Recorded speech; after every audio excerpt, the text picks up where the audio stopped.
अक्सर ये सवाल मन में आता है कि मान लो 100 रुपए इन्वेस्टमेंट करने के लिए है तो उसका कितना हिस्सा स्टॉक मार्केट या इक्विटी में जाना चाहिए। अब लोगों को ऐसा लगता है यदि ज्यादा चला गया और कहीं मार्केट गिर गया, क्रैश कर गया तो हमारे को बहुत नुकसान हो जाएगा। वहीं दूसरी ओर कुछ लोगों को लगता है यार कम चला गया तो रिटर्न्स एग्रेसिव नहीं मिलेंगे, ग्रोथ मिस हो जाएगी। तो इसका एक ग्लोबल फॉर्मूला है 100 एज रूल। आप सिंपली अपनी एज को 100 से माइनस करिए और जो भी बचता है उतना % आपका इक्विटी में जाना चाहिए। चलिए इसको एग्जांपल से समझाता हूं सरल करके। मान लीजिए आपकी एज आज 30 है तो आप उसको 100 से माइनस करिए तो कितना बचा 70। तो आज की डेट में यदि आपको 100 रुपए इन्वेस्ट करने तो 70 रुपए आपका इक्विटी की तरफ जाना चाहिए। इसका एक और कारण है, जितनी कम एज हो उतना हमारे पास लिबर्टी होती है कि हम थोड़ा एग्रेसिव इंस्ट्रूमेंट्स में डाल सकें, थोड़े रिस्की इंस्ट्रूमेंट्स में डाल सकें, क्योंकि थोड़ा रिस्क होगा तभी थोड़ा ज्यादा ग्रोथ होने के चांसेस भी रहेंगे। अब इसी फॉर्मूले को उलट के देखते हैं कि मान लीजिए आपकी एज 80 है तो अब आप 100 से 80 को माइनस करेंगे तो बचा 20। तो 80 की एज में सिर्फ 20 ही इक्विटी को अलोकेट होना चाहिए, चाहे कोई कितना ही ज्ञान दे दे, क्योंकि जैसे जैसे आपकी उम्र बड़ी होती है उसके बाद आप थोड़े कंजर्वेटिव हो जाते हैं। आपको कुछ फंड सामने चाहिए किसी बीमारी के लिए, किसी इमरजेंसी के लिए। आप शांति से जीवन बिताना चाहते हैं, रिस्क ज्यादा नहीं चाहते। शेयर मार्केट पर बहुत शानदार वीडियोस, स्टॉक मार्केट पर इन्वेस्टमेंट पर कैसे करें, किन चीजों का ध्यान रखें, क्या ना करें, यह हमने उज्जवल पाटनी यूट्यूब चैनल पर विशेष रूप से स्टॉक मार्केट की प्लेलिस्ट लगाई है।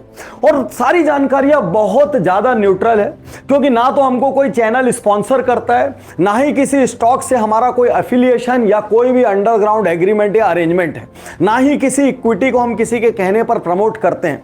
तो उज्जवल पाटनी यूट्यूब चैनल की स्टॉक मार्केट प्लेलिस्ट पर जितने वीडियो आपको मिलेंगे वो सब के सब न्यूट्रल वीडियो हैं और बिना किसी लाभ हानि के आपको सिर्फ सही सलाह देंगे। तो उम्मीद है 100 एज रूल से यह फंडा क्लियर हो गया होगा कि टोटल इन्वेस्टमेंट का कितना हिस्सा इक्विटी में डालें।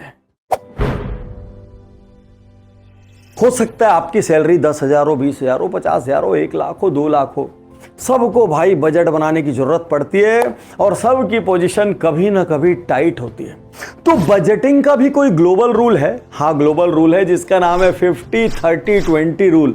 और ये रूल तब तक अप्लाई होता रहेगा जब तक आपकी आवश्यकताओं की तुलना में आपकी आय बहुत ज्यादा ना हो जाए और आपको बजट की कोई चिंता ही ना करना पड़े, क्योंकि आपके पास बफर पैसे इतने ज्यादा हैं। और जब तक उतना बफर नहीं है 50-30-20 रूल को फॉलो कीजिए। यह रूल कहता है 50% स्पेंड ऑन नीड्स। अब आपकी नीड्स क्या क्या है? घर का मान लो किराया है, बच्चों की स्कूल फीस है, ट्रांसपोर्ट है, खाने का खर्च है, भाइयों का खर्च है। तो जो आपकी नीड्स है, आवश्यकता है, जिसके बिना आपका घर सरवाइव नहीं कर सकता, 50% आय वहां जानी चाहिए। 30% स्पेंड ऑन वांट्स, एस्पिरेशंस। भाई हॉलीडेज पर जाना है, वीकेंड में छोटी मोटी पार्टी करनी है, मूवीज जाना है, रेस्टोरेंट जाना है, कोई गैजेट खरीदना है। 30% आप वांट्स में कर सकते हैं, लेकिन मिनिमम 20% सेविंग में, इन्वेस्टमेंट्स में जरूर से जरूर डालिए, क्योंकि कल वहीं से वेल्थ क्रिएट होगी। तो 50% needs, 30% want, 20% saving and investment. अब लोग यहां पर गड़बड़ क्या करते हैं, कभी कभी सेविंग और इन्वेस्टमेंट को 70-80% कर देंगे और घर में खाने के लिए नहीं बचेगा। कभी कभी वांट्स में इतना ज्यादा खर्च कर देंगे कि ईएमआई के चक्करों में, दबाव में पूरा दिन स्ट्रेस में जाएगा। लेकिन इस फॉर्मूले की मदद से आप जीवन के सभी हिस्सों को बैलेंस कर सकते हैं। क्या बात है।